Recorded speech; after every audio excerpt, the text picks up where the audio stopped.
Hello, welcome दोस्तों। स्वागत है आपका बातें साइबर की यूट्यूब चैनल पर। तो आज हम चर्चा करेंगे बहुत ही इंटरेस्टिंग और बहुत ही ज़्यादा होने वाले जो साइबर क्राइम है उसके बारे में।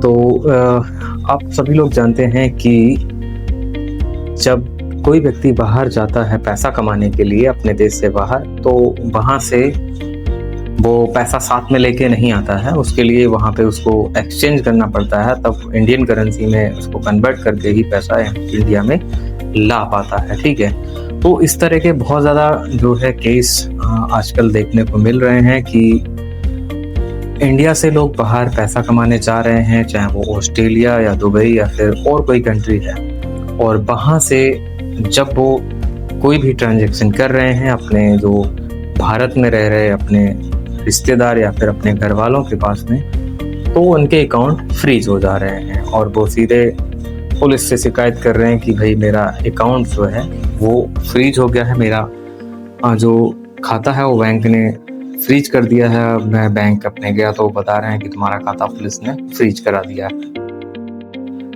तो आप जान रहे हैं कि ये ऐसा क्यों हो रहा है। देखिए, ऐसा होना कोई बड़ी चीज़ नहीं है, ये बहुत ही कॉमन चीज़ है और उसके पीछे की वजह क्या है वो बताते हैं आपके लिए। पहले तो ये बता दें कि जो पैसा आप वहाँ से ट्रांसफ़र करते हैं वो किस तरीके से इंडिया में आता है। तो जब भी आप कोई पैसा बाहर से भेजेंगे तो उस पर कुछ फीस, कुछ टैक्स जो है आपको देना पड़ेगा। उसके बाद वो इंडियन रुपए में कन्वर्ट होके उसके बाद जो है जो एक्सचेंज है उनके जरिए आपके अकाउंट में आता है। अब आपको तो लगता है कि यार आपने जो पैसा भिजवाया था वो सही पैसा है, लेकिन फिर भी आपका अकाउंट फ्रीज हो गया। और आपका अकाउंट तो फ्रीज हुआ ही हुआ, आपने जिस दूसरे व्यक्ति के खाते में भेजा उसका भी अकाउंट फ्रीज हो गया। तो भाई पुलिस वाले और बैंक वाले ये लोग कर क्या रहे हैं? ये केवल खाता फ्रीज कर रहे हैं? नहीं भाई, ऐसा काम नहीं है। खाता जब फ्रीज होता है जब किसी व्यक्ति के साथ कोई धोखाधड़ी होती है और वो कंप्लेंट करता है। उस कंप्लेंट पर NCRP जो national cyber crime reporting portal है और बैंक और जो अदर नोडल एजेंसियां हैं वो जब कार्रवाई करती हैं तो जो भी ट्रांजैक्शन उसका हुआ होता है वो जिस खाते में जाता है उस खाते को फ्रीज कर दिया जाता है, या उस जो अमाउंट है उसको लीन मार्क कर दिया जाता है ताकि जो विक्टिम है उसको पैसा वापस मिल सके। तो आपको बता दें कि जैसे आपके घर से कोई व्यक्ति अगर बाहर पैसा कमाने के लिए गया हुआ है, जैसे सपोज कर लो दुबई के लिए गया हुआ है, वहाँ की जो करेंसी है तो उसको इंडिया में भेजने के लिए आपको एक्सचेंज करना पड़ेगा और उसके लिए कुछ टैक्सेस वगैरह हैं, कुछ फीस हैं जो गवर्नमेंट की है वो देनी पड़ती है। तो कई बार क्या होता है कि जब हम फ़ोन करते हैं कि भैया या फिर जो भी आपके रिश्तेदार हैं कि इतने पैसे की ज़रूरत है और आप हमको भेज दो। अब वो वहाँ से जब पैसा भेजते हैं तो कई बार क्या है वो सस्ते फीस या फिर टैक्सेस के चक्कर में जो सस्ते ब्रोकर हैं, जो फेक लोग हैं, उनसे संपर्क में आ जाते हैं और उनको कहते हैं कि हमें इतना अमाउंट जो है अपनी इंडिया भेजना है। तो वो लोग क्या करते हैं कि आपने जो पैसा उनको दिया वो उस पैसे को अपने सेफ अकाउंट में रखते हैं और जो पैसा आपने मतलब जो वो स्कैम करके जो पैसा कमाए हैं, जो स्कैम करके ठगे हैं लोगों के साथ में, उस पैसे को आपके बैंक में ट्रांसफर कर देते हैं, जिसकी वजह से आपका अकाउंट फ्रीज हो जाता है। क्योंकि अब ऐसे सपोज कर लो कि कोई व्यक्ति है, उसके साथ में जो है 5 लाख रुपए का फ्रॉड हुआ है और वो 5 लाख का फ्रॉड उस व्यक्ति ने किया है जो मतलब उस गैंग का सदस्य है और जो दुबई में रह रहा है, वहां से अकाउंट को ऑपरेट कर रहा है। ठीक है, अब आप वहां पर किसी के पास गए तो उसका संपर्क उससे है कि एक व्यक्ति जो है आया है पैसा भेजने के लिए, तो इसको पैसा भेजना है। तो वो कुछ कमीशन लेकर और जो स्कैमर है उससे अमाउंट जो है उसमें भेज देता है।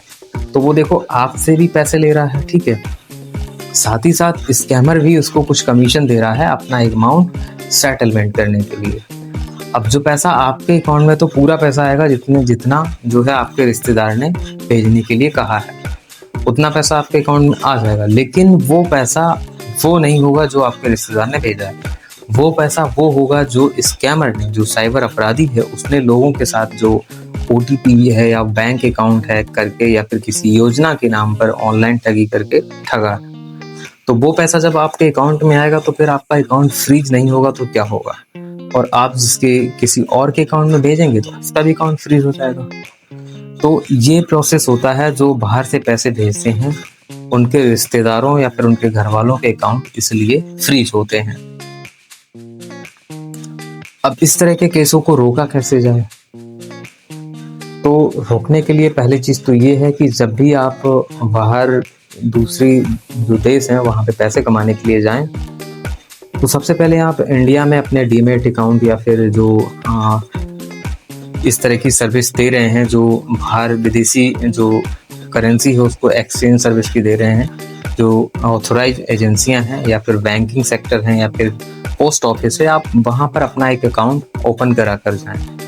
और ओपन करा कर जो है उससे आप एक्सचेंज करेंगे तो आपका पैसा जो है फ्रीज नहीं होगा, आपका अकाउंट जो है फ्रीज नहीं होगा। आप जिसके खाते में पैसा भेजेंगे बहुत ही आसानी से पैसा आ जाएगा, लेकिन उसके लिए आपको जो गवर्नमेंट की कुछ फीस है वो पे करनी पड़ेगी। तो अगर आप उससे बचेंगे तो आपके साथ इस तरह के स्कैम हो सकते हैं। और अब तो गवर्नमेंट ऑफ इंडिया की यूपीआई जो सर्विस है वो भी इस तरह की सेवा अपनी लॉन्च कर चुकी है, जिससे आप बहुत आसानी से जो है पैसे का लेन देन कर सकते हैं, विदेशी पैसे को इंडिया में और इंडिया के पैसे को विदेशी में। तो कई देश हैं जैसे मालदीव वगैरह और कई जगह यूपीआई की सर्विस लॉन्च हो चुकी है, आप जान रहे हो। और जहां आप पैसे कमाने जा रहे हैं हो सकता है वहां भी इस तरह की सर्विस अवेलेबल हो। तो ये वजह होती है कि अकाउंट जो है फ्रीज हो जाता है। जब किसी जो व्यक्ति है उसका पैसा आपके अकाउंट में आता है तब वो अकाउंट आपका फ्रीज हो जाता है। तो जब भी आप अपने किसी रिश्तेदार से घर पैसा भेजने के लिए कहें तो उसको ये ज़रूर बता दें कि पैसा जो है सही जगह से भेजें, सही एक्सचेंज या सही ब्रोकर जो है उसकी जो है तलाश करके उसके ज़रिए ही पैसा भेजें। और भेजने के कुछ एविडेंस ज़रूर ले लें, स्लिप ले लें, ताकि मतलब अगर कोई दिक्कत होती है बाद में आपको, अगर आपका अकाउंट फ्रीज होता है तो आप उसको एविडेंस के तौर पर पेश कर पाएँ। और अगर आप ऐसा नहीं कर पाएंगे तो आपका जो अमाउंट जो आपके खाते में आया है वो आपको रिफंड करना पड़ेगा, जिस भी व्यक्ति का वो पैसा होगा।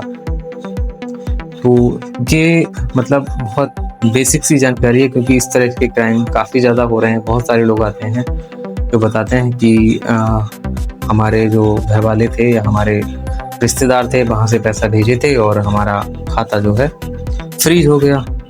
तो अब उस खाते को अनफ्रीज कराने के लिए आपको ये सारे एविडेंस की ज़रूरत पड़ सकती है कि आपने अगर वहाँ से कोई स्लिप वगैरह ली है और पैसा जो है ऑथराइज सर्विस सेंटर से गया है। तो पहली चीज़ तो ये है कि अगर आपका पैसा जेन्युइन तरीके से आया होगा, मतलब एक जो प्रक्रिया है, प्रोसेस है, उसके थ्रू आया होगा, तो आपका अकाउंट जो है फ्रीज नहीं होगा। लेकिन पैसा अगर स्कैम के थ्रू आया होगा तो ज़रूर जो है आपका अकाउंट फ्रीज हो जाएगा। देखिए, साइबर अपराधी जो है अपना बहुत बड़ा नेटवर्क तैयार कर चुके हैं और वो अपने नेटवर्क को दिन रात बढ़ाने पर लगे रहते हैं,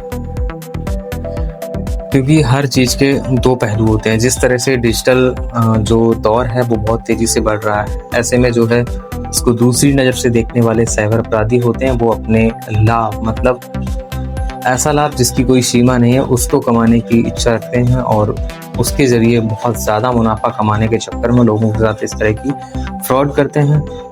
तो डिजिटल चीज़ों के फ़ायदे और नुकसान दोनों चीज़ें हैं, लेकिन अगर आप इस चीज़ को सही से इस्तेमाल करेंगे, मतलब आप अपनी सूझबूझ से और जो प्रोसेस हैं, जो मतलब रूल्स हैं, जो नियम हैं, उनके अंदर अगर रह के आप पैसे का लेन देन करेंगे और विदेश से अगर पैसा भेजेंगे तो आपका अकाउंट फ्रीज नहीं होगा। तो आगे से इन चीज़ों का ध्यान रखें। जब भी कभी पैसे भेजने की बात आए तो हमेशा सही जो एजेंसी है उसका चुनाव करें।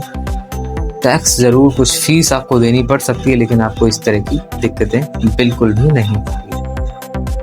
और बाकी आप इस तरह की वीडियोस के लिए हमारे चैनल पर बने रहें, क्योंकि हम यहाँ पर बहुत ही इंफॉर्मेटिव और जो है टेक्नोलॉजिकल नॉलेज आपके लिए लेकर आते रहेंगे, क्योंकि मेरा मकसद है कि मैं जो है सब तक जो है इस तरह की इंफॉर्मेशन पहुंचाऊं, जिससे लोगों के साथ जो है कम से कम साइबर क्राइम हो और उनका पैसा जो है वो बेकार नहीं जाए। क्योंकि हर रोज़ एक नया केस आता है, हर रोज़ लोग अपने दुख दर्द और पीड़ा के साथ आते हैं कि हमारे रिश्तेदार ने पैसा भेजा था, हमारा अकाउंट फ्रीज हो गया, या फिर हमने गेम खेला था, हमारे जो पैसे हैं वो होल्ड हो गए, या फिर हमारा अकाउंट जो है हैक हो गया था और ब्लैकमेल करके हमसे इतना पैसा ठग लिया, या फिर मुझे डिजिटल अरेस्ट कर लिया गया था इतना पैसा। तो ऐसे बहुत सारे तरीके हैं और मैं सारे तरीके आपको बताऊंगा कि किस किस तरीके से स्कैम होते हैं। साथ ही साथ हम जो है इससे रिलेटेड और वीडियोस भी हैं, जैसे कि ऑनलाइन मार्केटिंग के जरिए किस तरह से, ऑनलाइन जो शॉपिंग एप्स हैं उनके जरिए किस तरह से स्कैम्स होता है। तो आप इस तरह की वीडियोस के लिए बने रहिए, क्योंकि यहाँ पर कोई भी ऐसी इंफॉर्मेशन नहीं मिलेगी जो आपको फ़ायदा ना पहुँचाए। साइबर क्राइम से रिलेटेड और वीडियोस के लिए आप हमारे चैनल को फॉलो, लाइक, शेयर, सब्सक्राइब ज़रूर करें। साथ ही साथ हमें फेसबुक और इंस्टाग्राम पर फॉलो करें। Thanks for watching this video.